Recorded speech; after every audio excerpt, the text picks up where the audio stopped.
Behold, the most broken document I've ever created.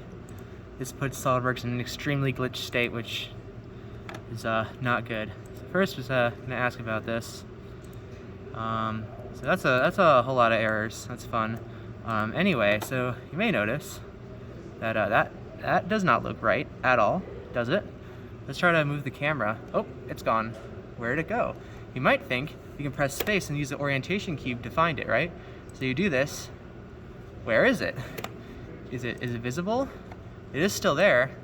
Let's go to this. I found a workaround. If we right-click this and click the magnifying glass, it does actually bring us to it, and sometimes it lets us move the camera. So you may be thinking, gee, that looks like some things are intersecting and it's doing some Z fighting. Maybe just hide all the surface bodies, right? Well, I can do that. And things are still very broken. Very, very broken. Maybe if I just hide everything except for one part. It just, it doesn't make any sense. Things are going horribly wrong. Oh boy. This is quite the thing I've created.